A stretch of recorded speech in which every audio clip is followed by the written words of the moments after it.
Et voilà, bonjour tout le monde. Nous voici parés pour démarrer notre chapitre 6. On s'était arrêté sur cette magnifique fin de chapitre 5 dimanche dernier. Et donc maintenant, nous démarrons un tout nouveau chapitre, le 6, dont le titre est Les leçons de l'amour et l'introduction. Et déjà, que je vais lire tout de suite, est déjà très riche, mais comme souvent, de toute façon, les introductions sont importantes, ne les zappez pas. Donc, on va prendre le temps de la lire tranquillement. Alors, introduction. La relation de la colère à l'attaque, est évidente, mais la relation de la colère à la peur n'est pas toujours aussi apparente. La colère comporte toujours la projection de la séparation qui doit finalement être acceptée par chacun comme étant sa propre responsabilité plutôt que d'être rejetée sur les autres. La colère ne peut pas se produire à moins que tu crois avoir été attaqué, que ton attaque en retour est donc justifiée et que tu n'en es aucunement responsable. Étant donné ces trois prémices entièrement irrationnelles, la conclusion tout aussi irrationnelle doit suivre la suivante donc, qu'un frère est digne d'attaque plutôt que d'amour. À quoi peut-on s'attendre de prémices insanes, sinon à une conclusion insane? La façon de défaire une conclusion insane, c'est de considérer la justesse des prémices sur lesquelles elle repose. C'est ce qu'il fait dans la phrase qui suit. Tu ne peux pas être attaqué, première prémisse. L'attaque n'a pas de justification, deuxième. Et enfin la troisième, tu es responsable de ce que tu crois. Allez, stabilo, quelle couleur je vais prendre aujourd'hui? Allez, vert. Psst. Vert comme ça.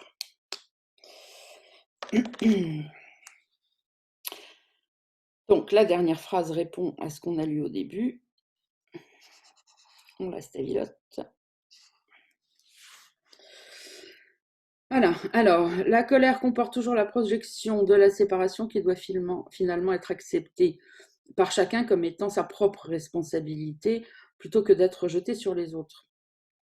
La colère ne peut pas se produire à moins que tu crois avoir attaqué. Donc en bas, il nous répond, tu ne peux pas être attaqué. Que ton attaque en retour est justifiée. Et il nous répond en bas en disant, l'attaque n'a pas de justification. Et surtout, j'ai envie de dire, parce que c'est ça qu'on croit, que tu n'en es aucunement responsable. Et il nous répond, tu es responsable de ce que tu crois. C'est un des fondements de la compréhension du courant miracle. Donc pour mon groupe et puis enfin pour tous les groupes d'ailleurs qui ont vu depuis la semaine dernière qu'on a parlé de petits carnets, de faire des fiches. Peut-être que sur le groupe des Lumières on n'a pas parlé des carnets, donc c'est l'occasion. J'avais proposé à tout le monde d'avoir un petit carnet pour pouvoir noter les notions importantes du cours. Celle-là, ça en est une. Ok. La colère ne peut pas se produire à moins que tu ne crois avoir été attaqué. Tu ne peux pas être attaqué. Que ton attaque est justifiée, l'attaque n'a pas de justification et que tu es donc victime, que tu n'en es aucunement responsable, mais tu es responsable de croire qu'on t'attaque. Hein, en fait, on boucle la boucle. Tu es responsable de cette croyance. Ce n'est qu'une croyance. Il t'a été demandé de me prendre comme modèle pour apprendre, puisqu'un exemple extrême est une aide à l'apprentissage particulièrement utile. Et c'est génial, c'est beaucoup ce qui s'est passé cette semaine dans le groupe. Fanny nous en a beaucoup parlé et d'autres, quand ça ne va pas, de se demander que ferait Jésus et d'essayer de le prendre pour modèle dans notre quotidien, hein, pas assis en train de lire un bouquin, c'est quand il se passe des choses. Ok. Et donc là, il nous le rappelle. Il t'a été demandé de me prendre comme modèle pour apprendre, puisqu'un exemple extrême est une aide à l'apprentissage particulièrement utile. Chacun enseigne, et enseigne tout le temps. c'est une responsabilité que tu assumes inévitablement dès l'instant que tu acceptes quelque prémisse que ce soit. Et personne ne peut organiser sa vie sans quelque système de pensée. Une fois que tu as développé un quelconque système de pensée, tu règles ta vie sur lui et tu l'enseignes. Ta capacité de faire allégeance à un système de pensée peut être mal placée, mais c'est quand même une forme de foi. Et cette foi peut être redirigée. Donc ça, c'est très bien, cette phrase. Vous pouvez aussi la stabiloter, la dernière. Ta capacité de faire allégeance à un système de pensée peut être mal placée, ça c'est certain, mais c'est quand même une forme de foi. Et cette foi peut être redirigée. Donc ça va répondre à des pensées dans votre esprit qui viennent souvent, qui disent, surtout quand ça va pas, qu'on a l'impression qu'on n'arrive pas à pratiquer, enfin bref, quand l'ego attaque au niveau des pensées pour essayer de nous faire stopper, arrêter notre pratique, peut-être même le courant miracle et carrément notre voie spirituelle. Ah, mais de toute façon, j'ai pas assez la foi. Bon, je vais arrêter, puis comme si le fait d'arrêter allait faire que, avec le temps, à un moment donné, la foi va venir, comme ça, toute seule. Hein, parce que si on réfléchit, c'est ça qui est sous-entendu, même si on le dit pas. Bon, mais je vais arrêter parce que j'ai pas assez la foi. Sous-entendu, je vais attendre de plus l'avoir, hein, pour reprendre. Mais bien sûr, quand on arrête, c'est là qu'on développe la foi, évidemment.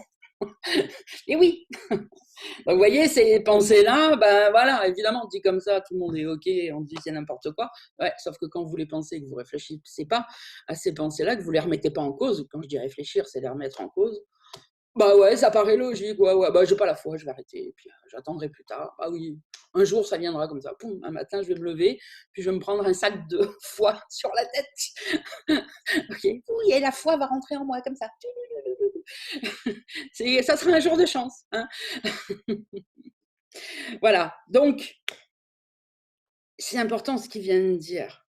Même quand on suit l'ego, on le suit parce qu'on a la foi en son système. Donc on ne manque jamais de foi en réalité. Évidemment, quand on dit je manque de foi, on parle tout de suite de foi en Dieu, de foi au message du cours, etc., en Jésus, etc. Mais on manque jamais de foi. C'est juste qu'on a déplacé sa foi.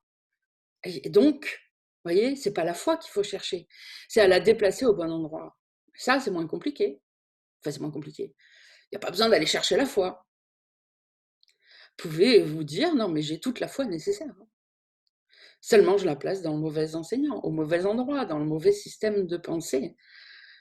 Et là, du coup, on sait tout de suite quelle aide on peut demander au Saint-Esprit, à Jésus, et quel travail on peut faire, en fait, pour tout simplement déplacer sa foi. Ok, donc voilà 2 messages essentiels dans l'introduction, dans chacun des 2 paragraphes qui le composent. Allez, on continue maintenant avec la section 1, le message de la crucifixion. Considérons encore une fois la crucifixion afin d'en tirer leçon. Je ne m'y suis pas attardée plus tôt à cause des connotations apeurantes que tu lui associes peut-être. Le seul point sur lequel j'ai insisté jusqu'à présent, c'est qu'il ne s'agissait pas d'une forme de punition. Ok, ça aussi, c'est important à noter, peut-être pour certains. Ça me paraît évident pour moi depuis toujours, mais ce n'est pas forcément le cas de tout le monde. Donc, certains ont des évidences pour certaines choses et pas d'autres. Et comme c'est vrai que ce n'est pas du tout ce qui est enseigné dans la religion catholique, quoi. C'est comme si Dieu avait puni le Fils qui venait racheter, alors évidemment le Fils sous-entendu c'est Jésus et pas nous, hein, et qui viendrait racheter nos péchés, qui a subi une punition collective, en fait, il a pris sur lui pour nous sauver. C'est un peu la vision, enfin un peu beaucoup la vision de l'Église catholique. Donc là, il nous dit bien, le seul point sur lequel j'ai insisté jusqu'à présent, il aurait dit, c'est qu'il ne s'agissait pas d'une forme de punition. La crucifixion n'est pas une forme de punition. Ce n'est pas pour expier les péchés dans le sens de l'expiation de la religion.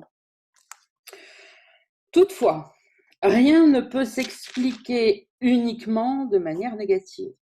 Il y a une interprétation positive de la crucifixion qui est entièrement dénué de peur et dont l'enseignement, s'il est compris correctement, est donc entièrement bénin.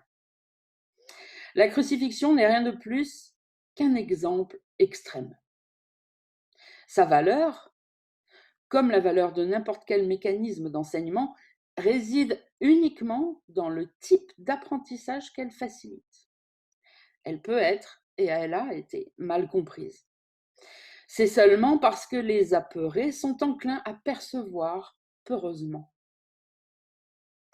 Je t'ai déjà dit que tu pouvais toujours faire appel à moi pour partager ma décision et ainsi la renforcer.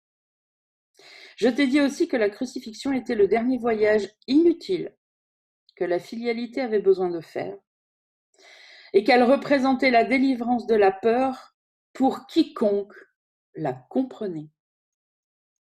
Pour quiconque comprend la crucifixion qu'il est en train de nous expliquer, elle représente la délivrance de la peur. Okay ? Comme jusqu'ici, je n'ai insisté que sur la résurrection, le but de la crucifixion et comment elle en a fait mener à la résurrection n'ont pas encore été clarifiés. Néanmoins, elle a une contribution bien précise à apporter à ta propre vie et, si tu veux bien la considérer sans peur, cette crucifixion, elle t'aidera à comprendre ton propre rôle en tant qu'enseignant. Pendant des années, tu as probablement réagi comme si tu étais crucifié. C'est une tendance marquée chez les séparés, qui refusent toujours de considérer ce qu'ils se sont fait à eux-mêmes. Projection signifie colère. La colère encourage l'assaut et l'assaut favorise la peur. La signification réelle de la crucifixion réside dans l'apparente intensité de l'assaut de quelques-uns des fils de Dieu sur un autre fils de Dieu. Alors c'est pareil pour les débutants, vous voyez, l'information importante. L'assaut de quelques-uns des fils de Dieu sur un autre fils de Dieu. Implicitement, il est en train de nous dire, c'est pas moi tout seul le fils de Dieu. On l'est tous, ensemble. Okay, c'est notre unité qui est le fils de Dieu, en fait. Hein. Donc voilà, pour ceux qui reçoivent cette information, peut-être pour la première fois, notez-le dans votre petit carnet. Donc, la signification réelle de la crucifixion réside dans l'apparente intensité de l'assaut de quelques-uns des fils de Dieu sur un autre. Cela, bien sûr, est impossible et doit être pleinement compris comme étant impossible. Autrement, je ne peux pas servir de modèle pour apprendre, sous-entendu, si tu me vois comme victime de l'assaut de mes frères, je ne peux plus être un enseignant pour toi. En définitive, il ne peut y avoir d'assaut que sur le corps. Il n'y a guère de doute qu'un corps peut en assaillir un autre et peut même le détruire. Or, si la destruction elle-même est impossible, tout ce qui est destructible, eh bien, ne peut pas être réel.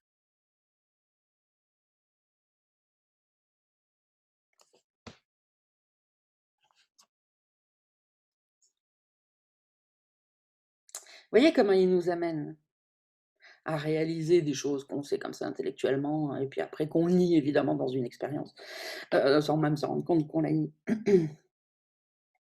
Il commence par nous dire, ah bah c'est sûr que des corps peuvent se blesser et même se détruire. Ça, au niveau de l'illusion, c'est évident. Il faudrait être fou pour le nier. Ok ? Mais pourtant, je vous ai dit que la destruction est impossible. Alors évidemment, pour le mental, là, ça bug. La destruction est impossible, pourtant, je suis désolée. Regarde ce que m'a fait, je sais pas, mon frère, il y a 15 ans, je suis estropié, je suis en fauteuil roulant, je suis... Alors on continue. Or, si la destruction est elle-même impossible, comme le cours nous le dit, donc tout ce qui est destructible ne peut pas être réel. Soyons logiques. Et c'est comme ça qu'on peut intégrer que, ok, le corps peut être détruit, Mais la destruction est impossible. Donc ce qui peut être détruit ne peut pas être réel.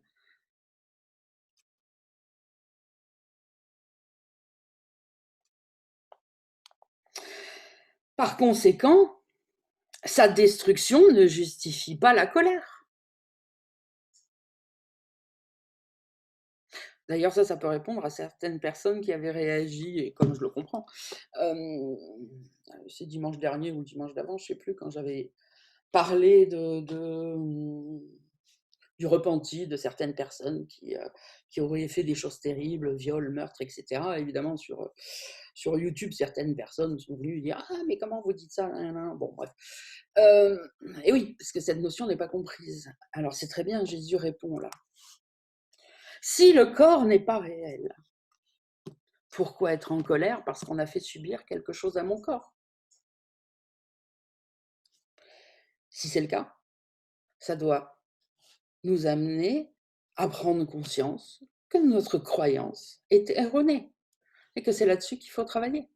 C'est la preuve que l'on croit encore que le corps est réel. Alors évidemment que c'est nous, hein, ça va avec, si on parle de notre corps, bien sûr. Ou si c'est le corps de notre enfant, ben c'est pareil, c'est une partie de nous, hein, c'est comme ça qu'on le voit en tant que parent.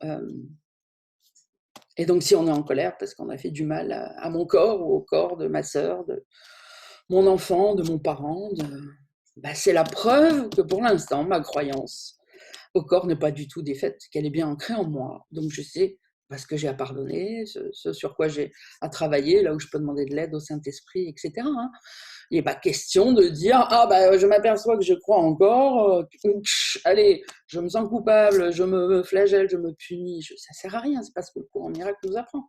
On prend conscience d'une croyance et on va travailler dessus, tout simplement. Et un jour, cette croyance disparaîtra à force de pratique, hein, évidemment. C'est pas juste parce qu'on va se répéter non, le corps est pas réel, le corps est pas réel, que le lendemain matin, ça y est, on ne croit plus au corps. Bien sûr que non. C'est un processus. Le courant miracle, c'est un processus, c'est tout un système de pensée, ça se fait pas comme ça. Mais par contre, on est honnête avec nous-mêmes et on sait où on en est, pour le coup. Vous qui voulez toujours savoir où vous en êtes, dans le mauvais sens, ben là, voilà. On peut faire ça, d'ailleurs, se faire un autre petit carnet ou dans l'autre sens à l'envers, se dire ok, tiens, aujourd'hui je constate que je crois en ça, que ça, ah ben je croyais que j'avais capté ça, ben non, pour l'instant je m'aperçois vu mon expérience que pas du tout. Et puis dans des moments peut-être de doute, de désarroi où on ouvre des fois le matin, on se lève, bon qu'est-ce que je fais, bon ok j'ai fait ma leçon, si je suis dans le cours, dans le livre d'exercice, si je l'ai fini depuis des années, bon qu'est-ce que je fais, une méditation, machin, enfin, c'est bien gentil les méditations, mais ah, voyons, j'ai noté quelles sont mes croyances encore, que je me suis chopée en train de, sur le fait, eh ben tiens, je vais travailler là-dessus. Allez, je me laisse inspirer, qu'est-ce que je pourrais faire par rapport à ça? Peut-être que déjà tout de suite, je peux de la donner au Saint-Esprit, mon envie de travailler dessus pour recevoir une inspiration, lui demander de l'aide, évidemment. Ça, c'est utile, ça nous fait avancer. C'est comme ça qu'on avance, pas à pas, petit à petit. Et on se pardonne de croire encore en des choses qui sont fausses. On se pardonne. Il est là pour ça, le pardon. Et puis on avance. Et on est honnête avec nous-mêmes et on avance. Et on fait notre travail. Et comme ça, on avance. Lentement, d'après ce que dit le mental, pas si lentement que ça, mais sûrement.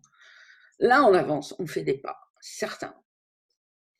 Et comme toujours, un jour, on s'aperçoit que notre réaction est complètement différente, et c'est là qu'on se dit, ah, ça y est. Alors, est-ce que c'est délogé complètement ou est-ce que c'est juste un gros morceau? Ça,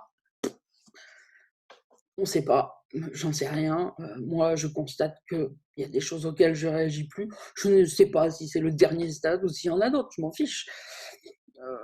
En tout cas, il y a quelque chose qui a bougé. Je pense qu'on sait vraiment sur le long terme, en fait, oui, soyons logiques. Si vraiment ça se reproduit, alors une fois ça nous fait rien, une fois ça nous fait, bon, c'est qu'on a enlevé des couches, alors on continue. Et puis si pendant des années c'est terminé, bon, c'est que cette partie-là a été vue, nettoyée, guérie et retournée, surtout dans le bon sens. Hein, parce que le but, c'est de remettre notre esprit dans le bon sens, en fait. Donc, vous voyez, c'est super ce qu'il y a dans cette première section du chapitre 6. Donc le paragraphe 4, on peut se mettre une petite astérix déjà sur le paragraphe. Hop, on l'a pas fini, on va continuer, et déjà il est hyper riche.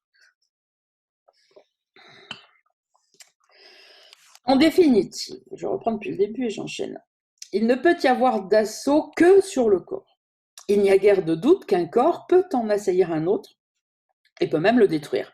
Or, si la destruction est elle-même impossible, tout ce qui est destructible ne peut pas être réel. Par conséquent, sa destruction ne justifie pas la colère. Dans la mesure où tu crois qu'elle le fait, tu acceptes de fausses prémices et forcément tu les enseignes à autrui.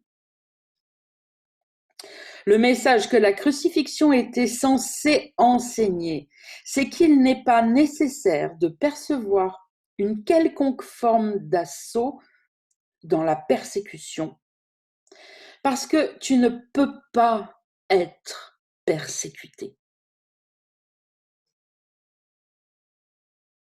Tu ne peux pas être persécuté.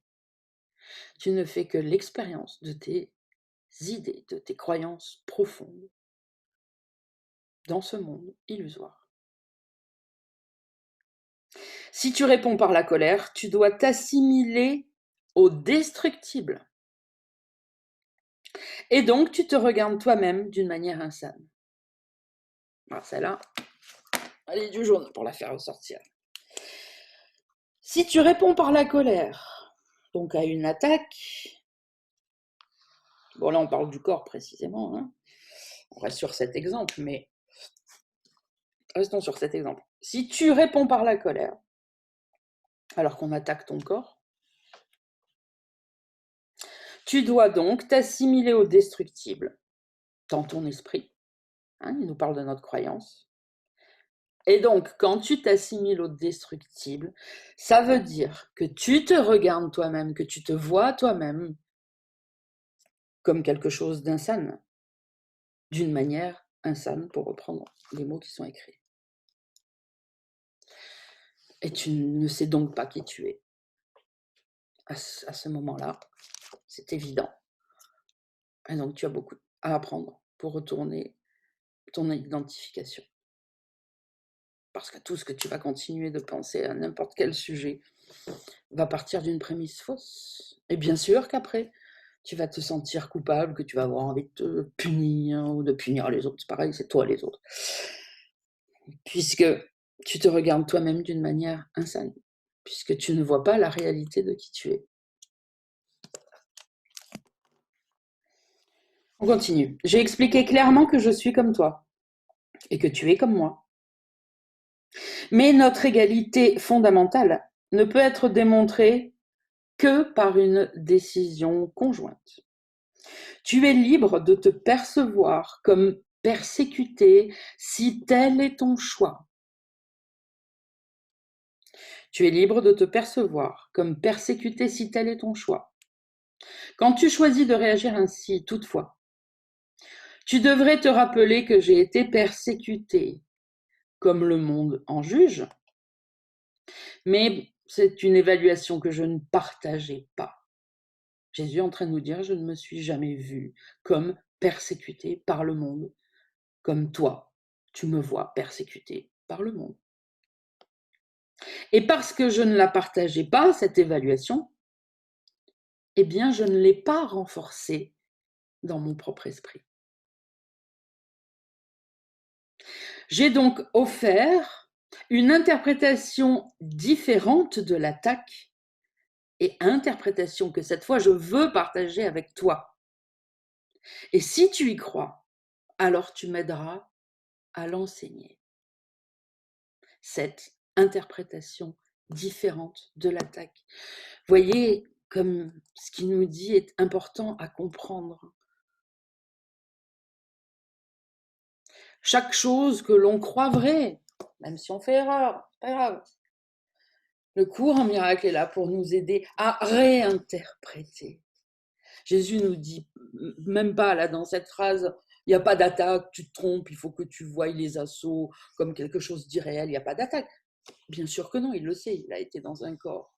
C'est pas comme ça que ça marche, puisqu'en fait, on ne fait que lutter. Si on fait ça, c'est parce qu'on croit que c'est réel et qu'on essaye de se convaincre que non, c'est pas vrai, c'est pas vrai, c'est pas vrai, c'est pas vrai, c'est pas vrai, c'est pas vrai. Bon. Il nous dit réinterprète ce que tu perçois faussement. Ça, c'est utile. Et en faisant ça, on ne lutte pas contre son propre système de pensée. Parce que quand on lutte contre son propre système de pensée, on finit toujours par se sentir coupable. Soi-même, ou à un moment donné, on accuse l'autre parce que cette culpabilité est trop forte et on veut la balancer à l'extérieur sur quelqu'un parce que c'est insupportable. En fait, de toute façon, ça fait toujours ça. Un coup, c'est l'autre, un coup, c'est moi, un coup, c'est l'autre, un coup, c'est moi, un coup, c'est l'autre, un coup, c'est moi. Vous voyez, il n'est pas en train de nous dire, il nous apprend la pratique, là. Hein. Il n'est pas en train de nous dire, quand tu vois, par exemple, on va prendre un exemple, un parent, ou un adulte d'ailleurs, qui met une claque à un enfant devant toi, dans la rue, au supermarché, et que ça te révolte. Tu devrais m'écouter et essayer de commencer à réinterpréter l'attaque. Il n'est pas en train de nous dire, regarde-le, il faut que tu t'en veuilles de voir quelque chose de faux parce que tu te trompes, parce que je t'ai dit que l'attaque n'existait pas. C'est pas ça qu'il nous dit. Et il nous dit pas, répète-toi dans ta tête 1000 fois, l'attaque n'existe pas, tout en essayant de retenir ta colère, ton émotion, ton envie de pleurer, en disant non, je veux pas que ça sorte, parce que je veux prouver que je ne crois pas en l'attaque. Parce que c'est ce que vous faites tous, c'est ce qu'on fait tous, je l'ai fait moi-même au début. Pour essayer de se leurrer, de se faire croire qu'on est bien, qu'on est beau, qu'on est sain. Ça, c'est l'ego spirituel, qu'on ressent rien, on ressent rien. Non, c'est pas qu'on ressent rien, c'est qu'on le bloque complètement pour pas que ça vienne, pour se leurrer soi-même, en fait. Non. Réagis normalement. Puis d'ailleurs, même aussi normalement dans l'illusion. Ça te blesse, bah écoute, détourne le regard et pleure en rentrant chez toi. Sois honnête. Si t'as envie de pleurer, pleure. Si t'as envie de crier, crie. Si t'es en colère, gueule. Tout seul dans ta pièce en disant « Putain, l'autre enfoiré, il a fait ça et c'est injuste. » Fais tout sortir pour être face à ça. Et après, une fois que... Souviens-toi des paroles de Jésus. Je voudrais que tu veuilles bien qu'on réinterprète ensemble ce que tu as vu, ce que tu crois. Parce que pour l'instant, tu penses avec un esprit faux. Et donc, tu tires des conclusions fausses qui t'amènent à vivre des pensées fausses et à ressentir des émotions fausses. Et une fois que tout ça est mis en marche, c'est bien compliqué de s'en sortir, c'est évident. Mais réinterprétons ensemble.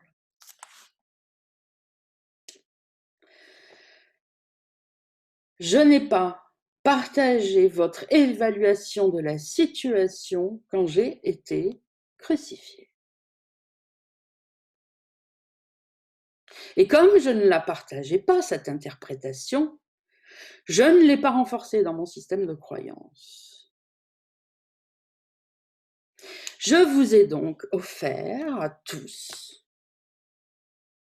une interprétation différente de l'attaque. Avec la résurrection qui a suivi, il a prouvé que l'attaque n'était rien et qu'elle ne pouvait avoir aucune conséquence. C'est ça l'interprétation qu'il voudrait partager avec nous. J'ai donc offert une interprétation différente de l'attaque, interprétation que je veux partager avec toi, avec ton esprit. Et si tu y crois, au moins un petit peu, évidemment on ne peut pas changer une croyance profonde par le mental, mais on peut se dire là, ok, j'y crois, d'accord, je te suis. Ce petit peu suffit pour commencer à l'enseigner dans certaines circonstances. Ah, évidemment, on ne va pas vous demander tout de suite, vous serez, enfin, même pas, on ne va pas vous demander, ça ne veut rien dire cette phrase, vous ne serez pas capable tout de suite de croire que l'attaque n'est pas une attaque si vous voyez quelque chose de violent sur vous-même ou sur quelqu'un d'autre, ou même à la télé. Mais sur des petites choses du quotidien, c'est toujours sur les petites choses qu'on commence.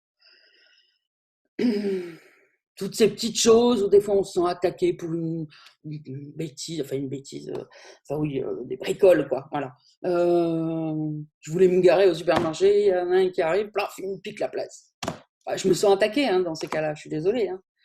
On l'a tous vécu, ça. Ça commence à monter, machin. Alors, soit on est très fort pour jouer la comédie ou pour contenir ses émotions et on peut faire genre, je vais bien, toi bien. Non, mais je m'en fous. Soit moi, je suis spirituel. Non, je n'attaquerai pas mon frère. Bon. Et du coup, à force, ça peut marcher, on peut ne rien ressentir. Quand on a fait ça pendant des années, c'est bon, on a bloqué le processus. Mais en règle générale, ça agace. Peu importe à quel point, ça dépend de personnalité. Il y en a qui explosent tout de suite, d'autres c'est un peu contenu. Enfin, c'est rien pourtant, hein, une place de parking, hein, mais putain, dans quel état ça nous met à l'intérieur, hein. Si je pouvais lui tordre le cou et lui dire toutes ces quatre vérités à ce connard qui m'est passé devant, parce que oui, on se sent trahi, floué. C'est de l'escroquerie. C'est ça en fait. Si tu savais pertinemment, j'avais mis mon clignotant et délibérément, tu te moques de moi. Tu me veux du mal, en fait. Tu t'en fiches de ce que je suis, de ce que je ressens. Tu ne penses qu'à toi. C'est tout ça qui est là, dans cette simple chose. Bon, là, on n'est pas crucifié, on n'est pas violé, on n'est pas mutilé. Est-ce qu'on ne peut pas commencer à essayer de changer sa façon de voir l'attaque? Là, on peut. Et voilà, sur toutes ces petites choses-là. C'est comme ça qu'on pratique. Puis ça défait l'esprit, ça guérit toujours un petit peu, puis ça défait, ça guérit, ça défait, et puis au fur et à mesure. Et puis un jour, on s'aperçoit que, on voit un gamin se prendre une claque ou un coup de pied à un animal, et ça réagit presque plus, tiens, dis donc. Bon, encore peut-être un chouille, mais putain, mais avant j'aurais été dévastée, et là, bon, ça va. C'est que sous forme de pensée, c'est même plus émotionnel, ce qui fait que du coup, c'est bon, les pensées, c'est ce qu'il y a de plus facile à gérer, de dire non, non, pas penser ça, vas-y, va-t'en, je vais me recentrer au niveau de la pensée. C'est comme ça qu'on sait le chemin qu'on a fait.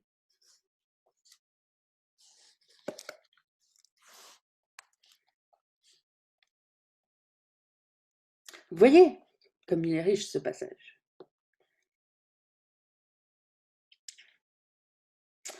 On continue. Je bois un petit coup.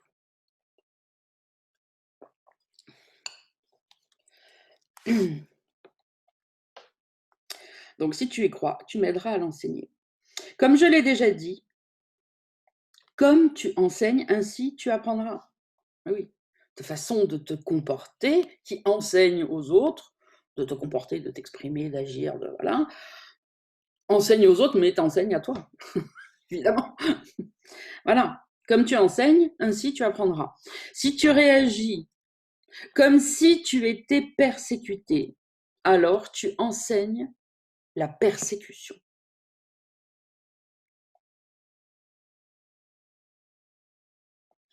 Stabilo, hein? Si tu réagis comme si tu étais persécuté, tu enseignes la persécution. Et ce n'est pas une leçon qu'un fils de Dieu devrait vouloir enseigner s'il doit se rendre compte de son propre salut.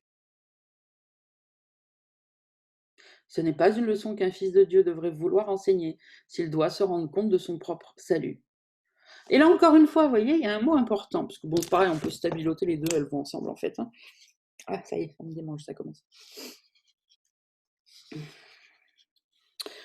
Ce n'est pas une leçon qu'un fils de Dieu devrait vouloir enseigner. Encore une fois, faisons donc un distinguo entre la volonté, vouloir, et les réactions automatiques, qui nous montrent juste quel système de pensée on utilise encore. Si c'est une réaction automatique, comme ça, émotionnelle, incontrôlable, reprenons l'exemple de la place de parking, ça marche très bien. Bon. Sur le moment, c'est automatique, c'est comme ça, c'est une réaction, c'est à chaud, on ne le contrôle pas, c'est plus fort que nous. Okay, on peut rentrer à la maison, se détendre et décider, au vu de tout ce qu'on vient de dire, ok, tiens, je vais en profiter, travailler là-dessus, mais j'ai réagi comme ça, non, je veux changer ma façon de voir, etc. Parce qu'on ne peut pas faire autrement. Quelque chose d'automatique, c'est un automatisme. Ce n'est pas à condamner, c'est juste à comptabiliser comme... enfin, c'est pas le bon mot. Ça nous permet de savoir où on en est, vraiment. Tout simplement. Il faut le voir comme une erreur qui a été commise et que je peux réparer. Hein, on a parlé la semaine dernière de l'inutilité, on en a fait une bannière d'ailleurs, de la culpabilité. Okay, donc ça ne sert à rien de culpabiliser, c'est juste un constat. Voilà.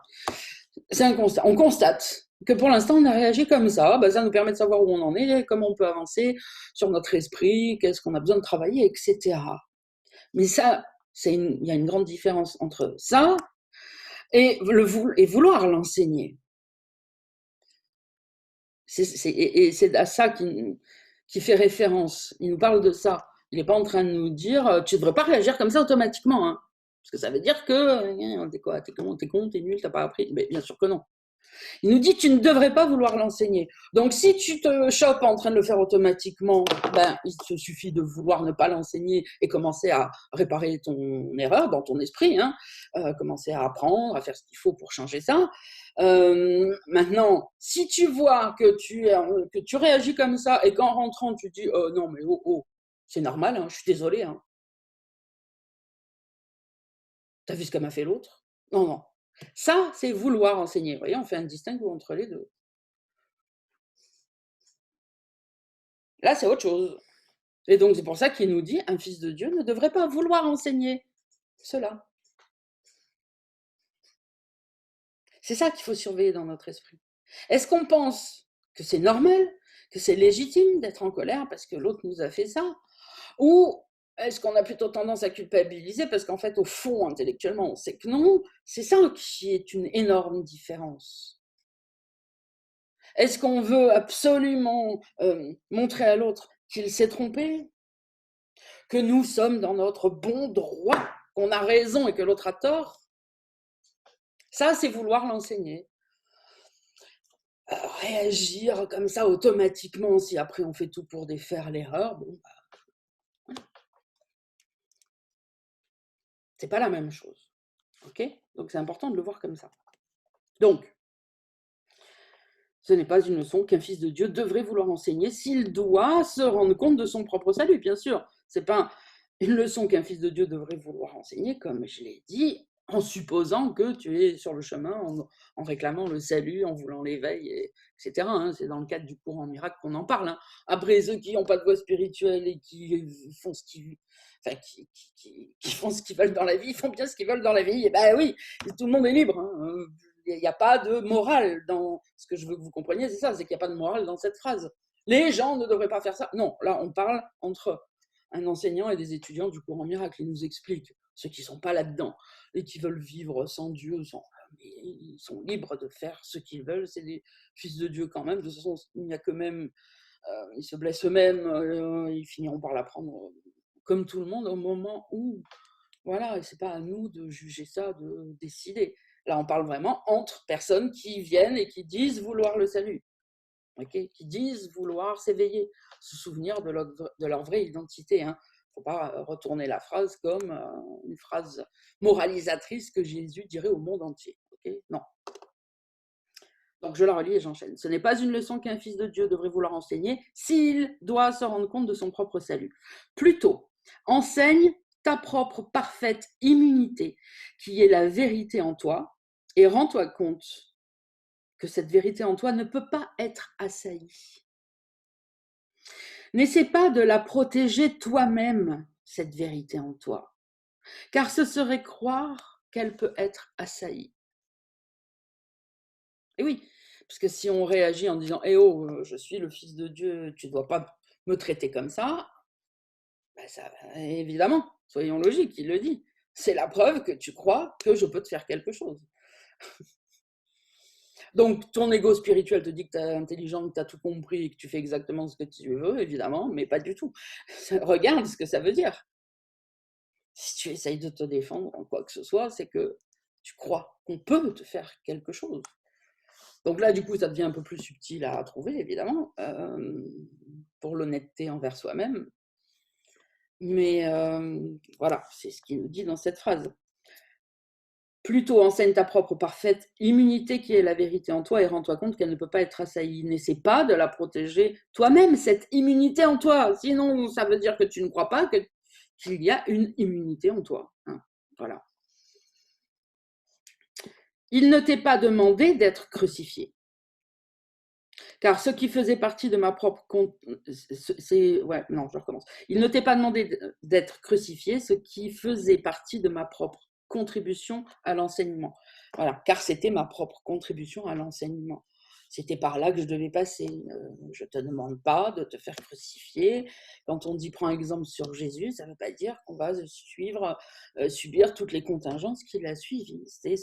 C'était son scénario qui lui était utile à lui. En aucun cas, on nous demande d'être crucifié ou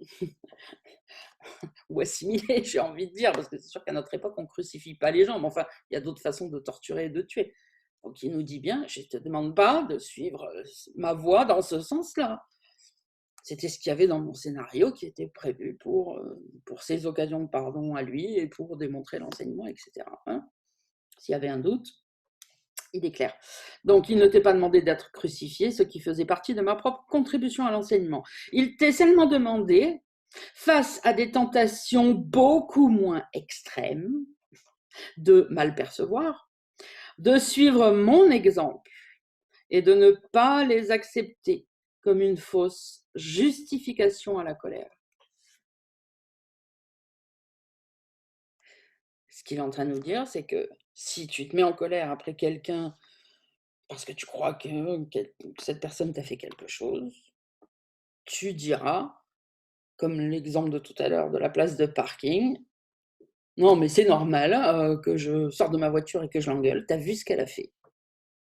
Et tu justifies ta colère par ce que tu dis que l'autre personne t'a fait, par ta malperception. Hein. C'est ce qu'il nous dit dans cette phrase.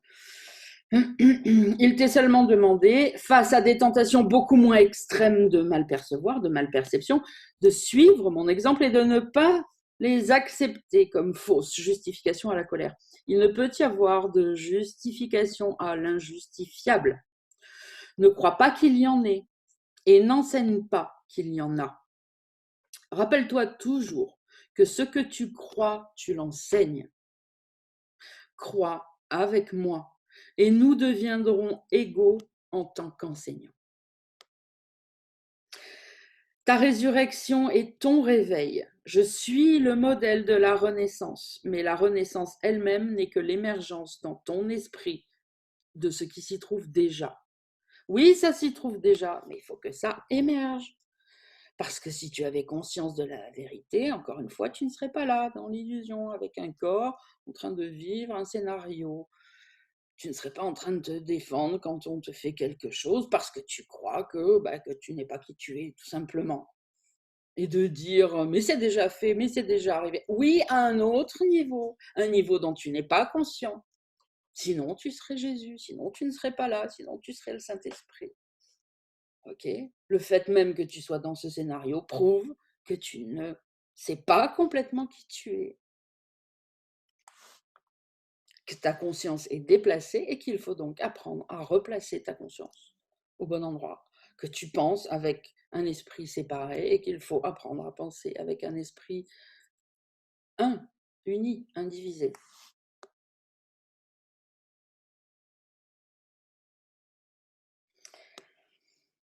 Rappelle-toi toujours que ce que tu crois, tu l'enseignes. Crois avec moi et nous deviendrons égaux en tant qu'enseignants. Ta résurrection est ton réveil et je suis le modèle de la renaissance. Mais la renaissance elle-même n'est que l'émergence dans ton esprit de ce qui s'y trouve déjà. Dieu lui-même l'a placé là. Ainsi est-ce vrai à jamais. J'ai cru en cela, en ce que Dieu avait placé en moi. Hein, et je l'ai donc accepté comme vrai pour moi. Aide-moi à l'enseigner à nos frères au nom du royaume de Dieu. Mais d'abord, crois que cela est vrai pour toi, ou alors tu l'enseigneras mal. Mes frères dormaient dans le soi-disant jardin des supplices, mais je ne pouvais pas être en colère contre eux parce que je connaissais que je ne pouvais pas être abandonné. Le mot connaître qui est utilisé régulièrement ou naturellement, on aura envie de le remplacer par je savais, hein, à la lecture. Il faut comprendre ce qu'il signifie. C'est une manière de parler du niveau de la réalité. Parce que c'est une manière de faire une différence entre je sais, nous quand on dit je sais, c'est mental, c'est intellectuel, c'est ce fameux niveau où tout le monde vient me dire quand je dis quelque chose que je vois dans votre inconscient, que non, que vous savez quand même ce que vous pensez. Ben non, non. Et ben c'est ça, mais je sais quand même, là, je sais. Ou alors, mais non, mais je sais, je suis le fils de Dieu. Bah, alors, qu'est-ce que tu fous dans ce monde encore? Ok, donc c'est la distinction. Encore une fois, on est au début pour les débutants. Comprenez-le comme ça. Quand il dit connaître, ça veut dire que c'est quelque chose qui est su, mais au niveau intérieur de la connaissance avec ton esprit. Juste, c'est donc bien plus que savoir. C'est une connaissance qui est au-delà du mental. Hop. Allez, je reprends ma souris parce que il y a quelqu'un qui a été déconnecté. Allez, je la fais rentrer avec nous. Voilà, juste une petite aparté, mais qui est importante, je ne pense pas l'avoir déjà dit précédemment. Donc, on reprend la phrase, mes frères dormaient dans le soi-disant jardin des supplices, mais je ne pouvais pas être en colère contre eux parce que je connaissais, dans le sens savoir, mais pas un savoir avec le mental, mais un savoir avec son pur esprit à l'intérieur, je connaissais. Donc, je savais à une échelle que vous ne pouvez pas imaginer, que le mental ne peut pas comprendre, que je ne pouvais pas être abandonnée. Donc, je ne pouvais pas être en colère contre mes frères qui, apparemment, m'avaient abandonnée parce qu'ils dormaient. Puisque je connais, je sais que je ne peux pas être abandonnée. Que le Saint-Esprit est là et que je n'ai besoin de rien d'autre. Si ça passe par mes frères, youpi. Si ça passe par moi, youpi. Si ça passe par quelqu'un que je connais pas, youpi.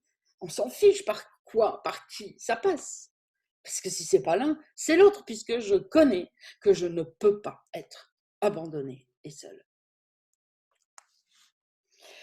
Je suis désolée lorsque mes frères ne partagent pas ma décision de n'entendre qu'une seule voix, parce que cela les affaiblit comme enseignants et comme apprenants. Je connais pourtant qu'ils ne peuvent pas réellement se trahir eux-mêmes ni me trahir et que c'est toujours sur eux que je dois bâtir mon Église. Il n'y a pas de choix en cela parce qu'il n'y a que toi qui puisse être le fondement de l'Église de Dieu. Une Église se trouve là où il y a un autel. Et c'est la présence de l'autel qui rend l'Église sainte. Cette phrase, mine de rien, elle est importante. Regardez, au niveau de l'illusion, bah oui, en plus ça nous paraît logique. Si on devait expliquer à un enfant quelle est la différence entre, j'en sais rien, la bibliothèque et le bâtiment d'à côté, c'est une église, bah, la première chose qu'on pourrait dire, c'est regarde, il y a un autel. C'est donc un endroit religieux, un temple religieux, un endroit, il y a un autel. Ok, bon, ça c'est au niveau de l'illusion. Et là, l'autel, en nous, c'est le Saint-Esprit, c'est notre esprit juste, c'est notre grand soi. Ok, donc, il n'y a pas de choix en cela parce qu'il n'y a que toi qui puisse être le fondement de l'Église de Dieu. Une église se trouve là où il y a un autel. Et l'autel, c'est toi, c'est ton pur esprit. Ok? Et c'est la présence de l'autel qui fait l'église, en fait. Hein, c'est ce qu'il nous dit, qui rend l'église sainte. Une église qui n'inspire pas l'amour a un autel caché, qui ne sert pas le but que Dieu lui destinait. Je dois fonder son église sur toi, parce que ceux qui m'acceptent pour modèle, eh bien, sont littéralement mes disciples. Donc, il est en train de nous dire que même s'il n'est pas là à côté de nous dans l'illusion, que si on accepte sa parole, on est ses disciples. Pareil, maintenant. Ok ? Je dois fonder l'église de mon Père, son église sur toi, parce que ceux qui m'acceptent pour modèle sont littéralement mes disciples. Les disciples sont ceux qui suivent. Et si le modèle qu'ils suivent a choisi de leur épargner la douleur sous tous les rapports, il serait mal avisé de ne pas le suivre, ce modèle, de ne pas la suivre, cette personne. Okay ? J'ai choisi pour ton bien et pour le mien de démontrer que l'assaut le plus monstrueux, tel que l'ego en juge, n'a aucune importance. Stabilo. J'ai choisi. Donc, vous voyez, il dit pas il m'est arrivé et j'en ai fait quelque chose. Non, déjà la phrase elle commence bien. J'ai choisi pour ton bien et pour le mien de démontrer que l'assaut le plus monstrueux, tel que l'ego en juge, tel que le monde en juge, et tel que nous le jugeons, donc comme c'est l'ego qui juge, ben, pareil, regardez ce qu'il nous dit. Tu penses que c'est monstrueux? Moi, je te dis que c'est l'ego qui pense ça. Toi, tu dis, mais moi, je pense ça aussi. Donc, tu crois que tu es l'ego. Tu peux dire intellectuellement, je suis le fils de Dieu, mais tu l'as ressenti, que c'était monstrueux.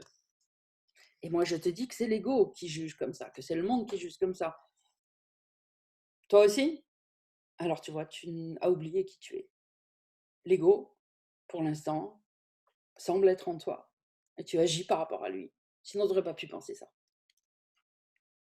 Donc, humilité, ok. Et puis, pratique. Pardon, pas de problème. J'ai choisi pour ton bien et pour le mien de démontrer que l'assaut le plus monstrueux, tel que l'ego en juge, n'a aucune importance. Selon le jugement que le monde porte sur ces choses, mais point selon la connaissance que Dieu en a, donc selon le jugement que le monde porte sur ces choses, j'ai été trahi, abandonné, battu, déchiré et finalement tué. Il est clair que c'était uniquement à cause de la projection des autres sur moi, puisque je n'avais nui à personne. Et nombreux étaient ceux que j'avais guéris. Nous sommes encore égaux en tant qu'apprenants, quoique nous n'ayons pas besoin d'avoir des expériences égales. Le Saint-Esprit se réjouit quand tu peux apprendre des miennes, de mes expériences, et par elles être réveillé à nouveau.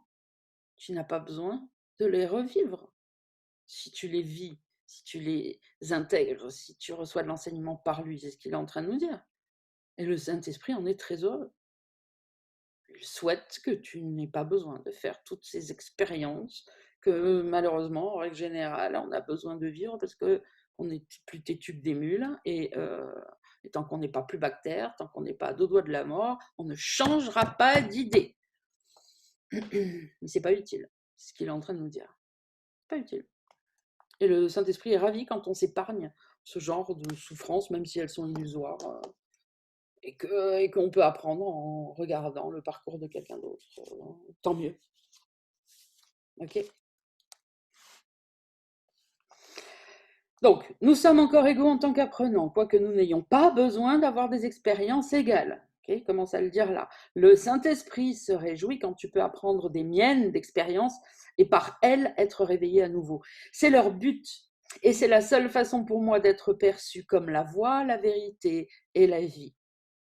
Quand tu entends une seule voix, tu n'es jamais appelé à faire des sacrifices. Au contraire, en étant capable d'entendre le Saint-Esprit en autrui, tu peux apprendre des expériences de l'autre et en tirer profit sans en faire toi-même l'expérience directe. La raison en est que le Saint-Esprit est un. Et quiconque écoute est inévitablement porté à démontrer sa voix pour tous. Tu n'es pas persécuté. Tu n'es pas persécuté. Pas plus que je ne l'étais. Il ne t'est pas demandé de répéter mes expériences parce que le Saint-Esprit que nous partageons rend cela non nécessaire. Ce qu'il nous dit, c'est si on était vraiment séparés, qu'il n'y avait pas de Saint-Esprit en nous, oui, tout le monde devrait subir la même chose et transformer l'essai. Et si tu ne transformes pas l'essai, bah, tu vas revenir encore une fois, comme dans les films, souvent dans la même vie, jusqu'à temps que pour revivre la même expérience, être crucifié encore.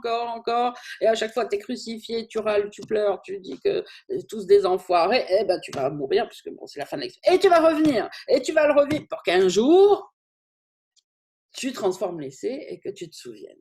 S'il n'y avait pas le Saint-Esprit en nous, c'est comme ça que ça se passerait, c'est ce qu'il est en train de nous dire.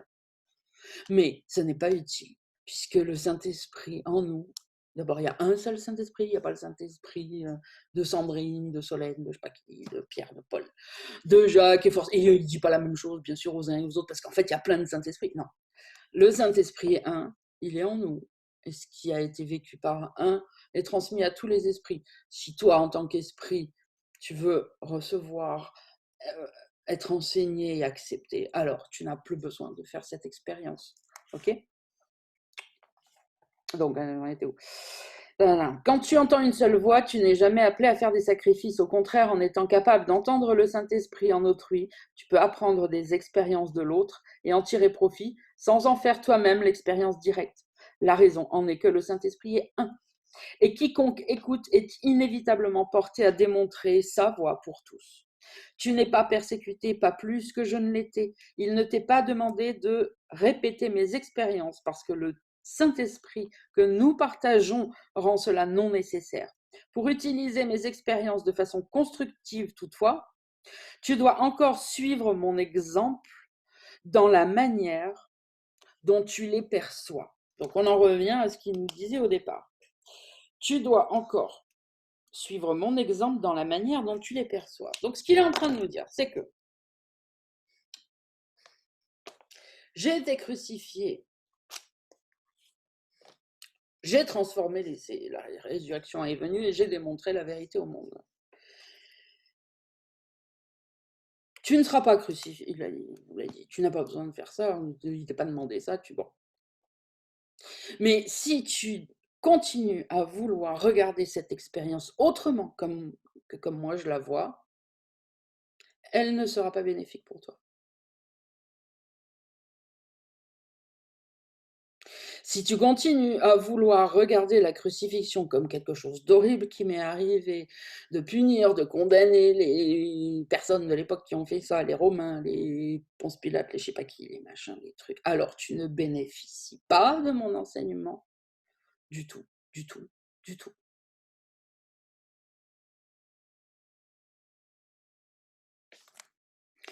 Tu dois encore suivre mon exemple dans la manière dont tu les perçois. Il parle de ses expériences. Alors là, on parle de la crucifixion, mais toutes ses expériences, tout ce qu'il a vécu. Mes frères et les tiens sont constamment occupés à justifier l'injustifiable.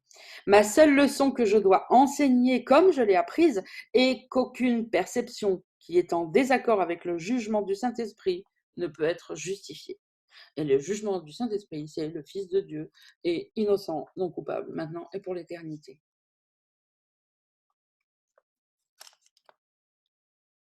Alors évidemment, en plus, en ce moment, il se passe des trucs dans notre actualité en France. On a bien des occasions de...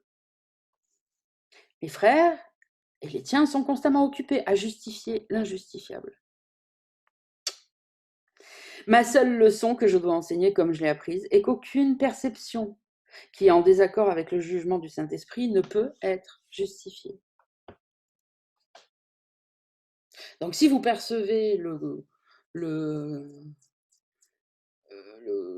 merde, je ne trouve même plus les mots, le coupeur de tête, c'est ça notre actualité, hein. L'enseignant s'est fait décapiter.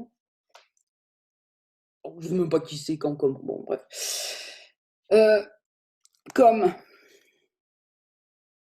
quelqu'un qui n'est pas le Fils de Dieu, pur et innocent maintenant et à jamais, hein, pour finir ma phrase, si vous percevez cette personne d'une autre façon, que comme l'aperçoit le Saint-Esprit, c'est ce qu'il nous dit là, hein. On prend un exemple concret pour bien comprendre ce qui est écrit. Hein. Pas la peine de m'envoyer des trucs en disant « Madame, vous dites des trucs horribles ». Je ne fais que lire, ok? Je suis entièrement d'accord avec ça, mais je ne fais que lire. C'est là, c'est dans le cours que c'est écrit. C'est Jésus qui nous le dit, je prends un exemple pour le comprendre, ok? Donc, pas la peine de m'attaquer, moi. Mes frères, de toute façon, vous ne pouvez pas. Mais bref, perdez pas votre temps, ça ne sert à rien. Vous avez le droit de ne pas être d'accord avec le courant miracle, fermez-le. Mais ne venez pas dire que ce sont mes idées à moi, ce sont des idées que je partage avec le Saint-Esprit et avec Jésus. Donc, mes frères et les tiens sont constamment occupés à justifier l'injusticiable. Ma seule leçon que je dois enseigner comme je l'ai apprise est qu'aucune perception qui est en désaccord avec le jugement du Saint-Esprit, et donc voir la personne qui a fait ça, qui a coupé la tête, le voir avec une perception où il est coupable, où c'est horrible, où c'est machin, c'est donc en désaccord avec le jugement de Saint-Esprit. Et une perception en désaccord avec le jugement du Saint-Esprit ne peut pas être justifiée. Voilà ce que le cours en miracle nous dit. Encore une fois, ceux qui lisent ça et qui disent c'est insupportable, vous êtes libre d'arrêter de lire le cours en miracle, de couper cette vidéo et de ne pas être d'accord avec ça. Évidemment, tout le monde est libre. Mais ne dites pas que le cours en miracle nous dit autre chose. Ne faites pas dire plutôt au cours en miracle autre chose. Il le dit, c'est très clair. Chacun est libre de l'accepter, de le croire, de le suivre ou de ne pas le suivre. Okay, donc, je continue. J'ai entrepris de montrer que cela était vrai dans un cas extrême, simplement parce que cela serait une bonne aide à l'enseignement pour ceux dont la tentation de céder à la colère et à l'assaut ne serait pas aussi extrême. J'ai la volonté avec Dieu qu'aucun de ses fils n'ait à souffrir. Bon, je vais le relire, mais ce que je voulais vous dire, c'est que je vous le dis souvent quand je prends mes exemples, surtout quand on est en tête-à-tête, en journée d'éveil, en machin, en truc, et que j'essaie de vous expliquer un truc, et comme là, je le fais, je prends un exemple. Et souvent, je vous dis, je prends un exemple extrême, exprès, parce que ça marque les esprits. Et avec là, on ne peut pas le retourner. On comprend, on est d'accord, on n'est pas d'accord, mais les images sont tellement fortes qu'on capte. Déjà, ça retient notre attention et on comprend ce qui est dit. C'est ce qu'il est en train de nous dire là, parce que c'est le seul moyen d'attirer l'attention et surtout de ne pas le retourner en disant oui, mais c'est pas tout à fait ça. Non, là, on ne peut pas discuter sur le sujet, c'est une expérience extrême. Donc, je relis. J'ai entrepris de montrer que cela était vrai, ce qui a été dit avant, ok, dans un cas extrême. Pourquoi? Simplement parce que cela serait une bonne aide à l'enseignement pour tous ceux dont la tentation de céder à la colère et à l'assaut ne serait pas aussi extrême. Parce que justement, avec un exemple extrême, on ne peut pas retourner et on peut se dire, ok, là, il n'est pas question de crucifixion, il est question d'une place de parking ou autre. Voilà, il nous a donné l'exemple sur quelque chose d'extrême pour nous donner la possibilité voilà, de le comprendre et de l'appliquer sur des choses bien moins extrêmes. Voilà, parce qu'il ne nous est pas demandé vivre des choses extrêmes. Il n'y a pas besoin. Après, hein, je ne sais pas ce qui se passera dans le scénario des uns et des autres, hein, mais enfin, il n'y a pas besoin.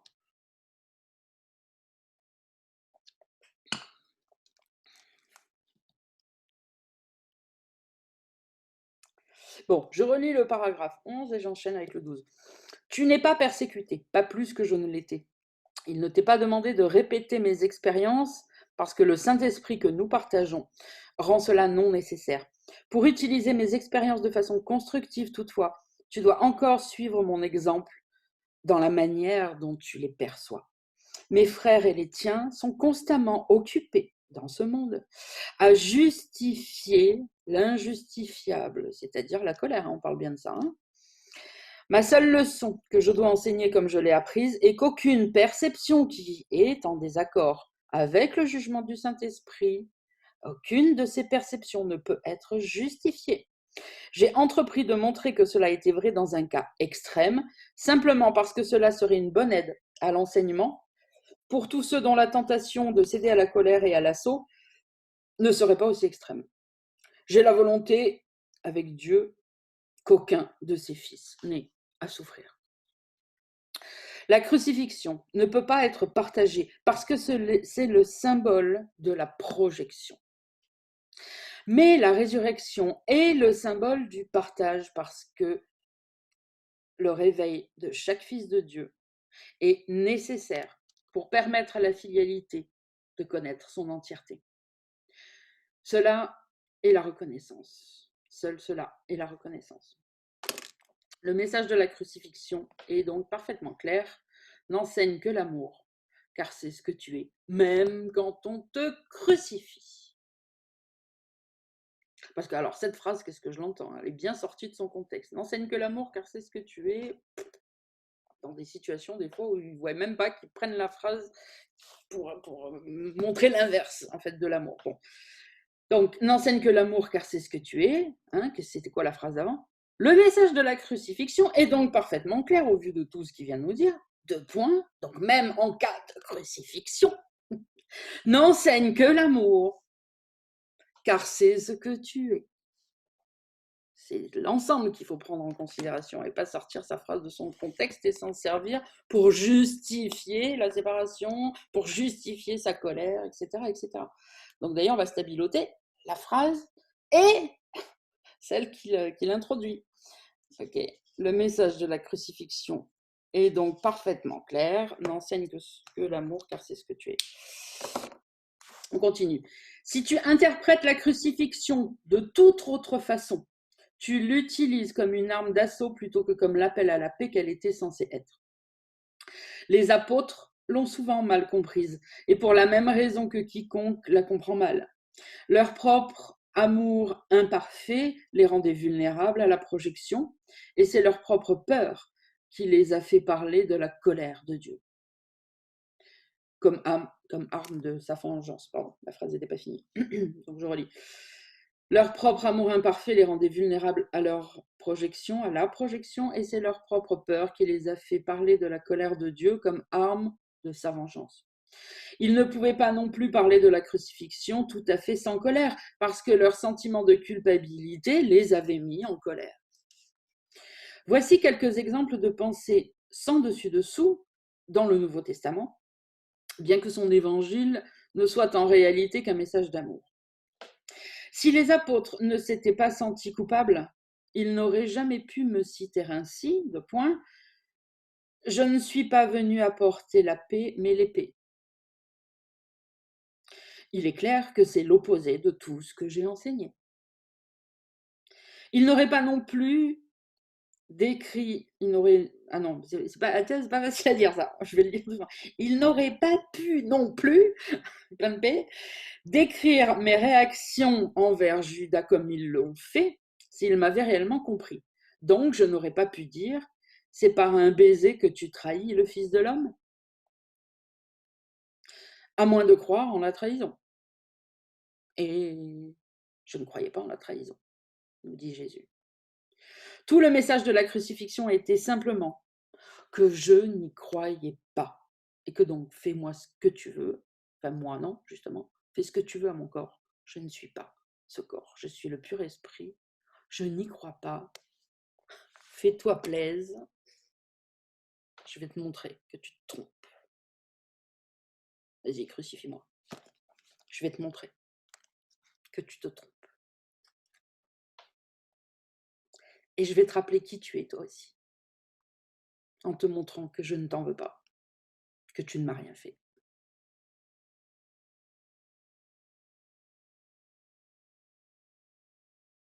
Si vous pouvez le dire avec des mots modernes, c'est sûr que c'est comme ça qu'il le dirait.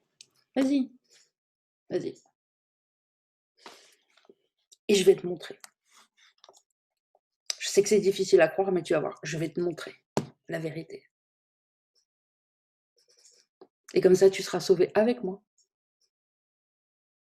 Parce que si tu veux me crucifier, c'est que tu es très, très, très malheureux à l'intérieur. Et je ne veux pas que tu souffres. Alors vas-y. Tu verras. Si c'est le seul moyen, tu verras.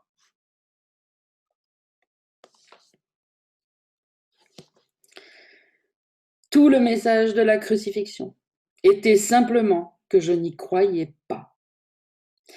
La punition, entre guillemets, que je suis censée avoir appelée sur Judas est donc une erreur du même genre. Judas était mon frère ainsi qu'un fils de Dieu qui faisait partie de la filialité autant que moi. Est-il vraisemblable que je le condamne alors que j'étais prêt à démontrer que la condamnation est impossible ? Quand tu lis les enseignements des apôtres, rappelle-toi que je leur ai dit moi-même qu'il y avait bien des choses qu'ils comprendraient plus tard, parce qu'ils n'étaient pas entièrement prêts à me suivre à ce moment-là. Je ne veux pas que tu permettes à quelque peur que ce soit d'entrer dans le système de pensée vers lequel je te guide. Bon, celle-là, je l'ai stabilotée de plus belle lurette. Je vous invite à faire de même. Je ne veux pas que tu permettes à quelque peur que ce soit d'entrer dans le système de pensée vers lequel je te guide. Je ne demande pas des martyrs, bien sûr que non, mais des enseignants. Nul n'est puni pour des péchés, et des fils de Dieu ne sont pas des pécheurs. Tout concept de punition comporte la projection du blâme et renforce l'idée que le blâme est donc justifié. Le résultat est une leçon de blâme, car toute conduite enseigne les croyances qui l'ont motivée, évidemment. La crucifixion a été le résultat de deux systèmes de pensée clairement opposés, le parfait symbole du conflit entre l'ego et le Fils de Dieu. Ce conflit semble tout aussi réel maintenant, et ces leçons doivent être apprises maintenant comme alors. Je n'ai pas besoin de gratitude, mais tu as besoin de développer ton aptitude à être reconnaissant qui est affaiblie. Sinon, tu ne peux pas apprécier Dieu.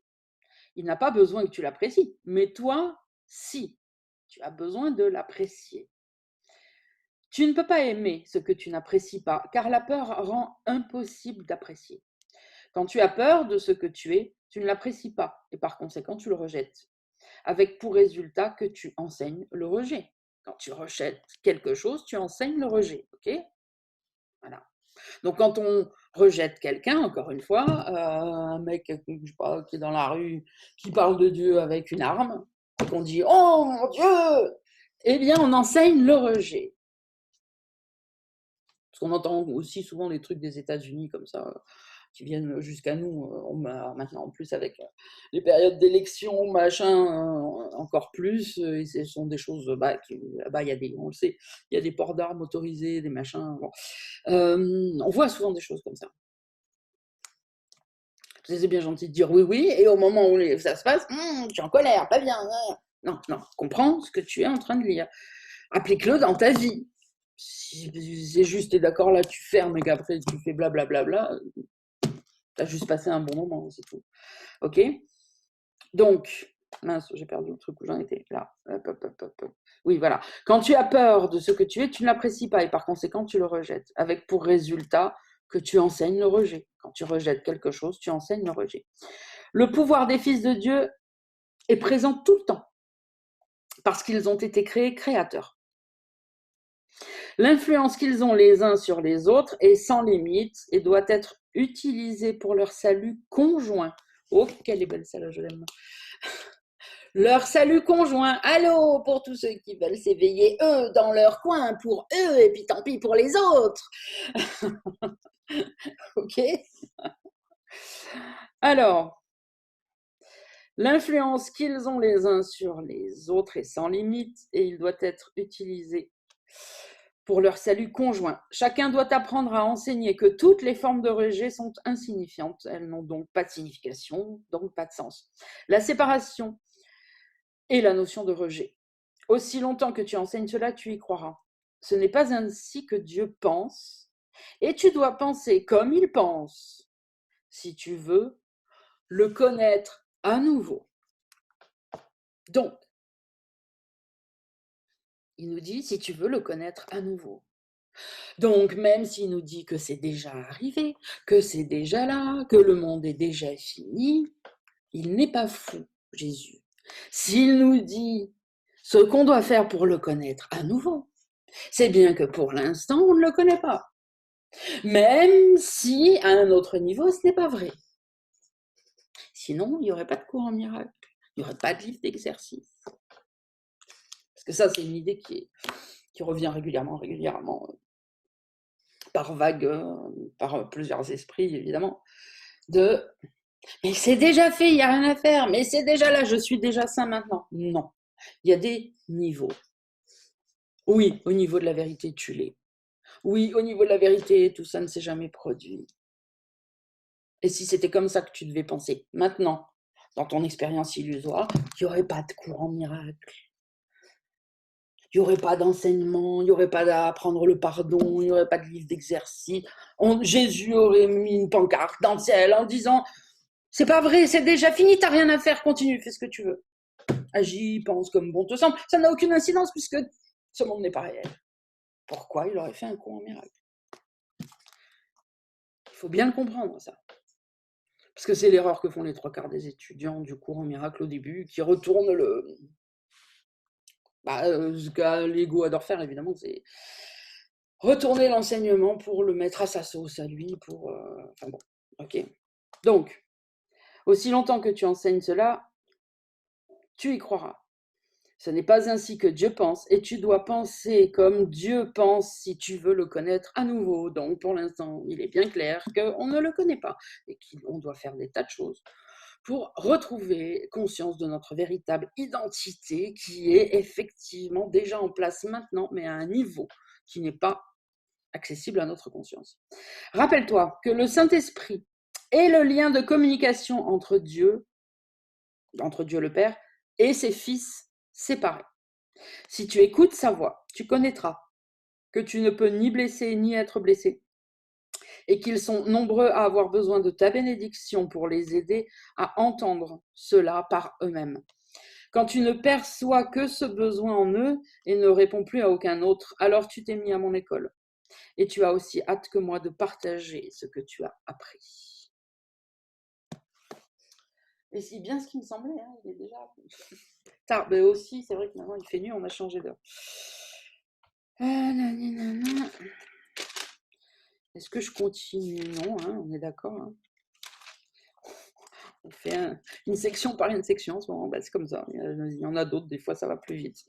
Mais là, il y avait énormément de choses à dire, donc on s'arrête là pour aujourd'hui.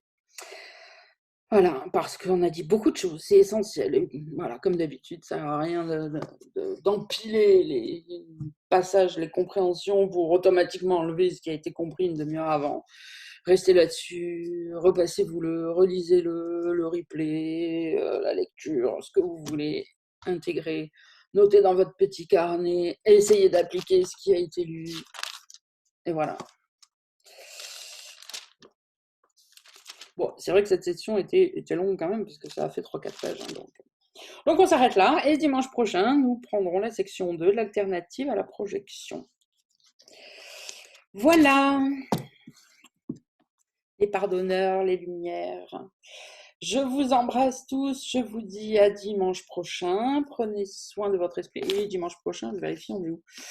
On est là. Ah mais oui, de toute façon, c'est week-end d'éveil, mais on enchaîne, on fait tout. C'est du matin au soir, en fait, non-stop. On rappelle le temps de respirer. Donc dimanche prochain, pour la suite. Je vous embrasse. Prenez soin de votre esprit.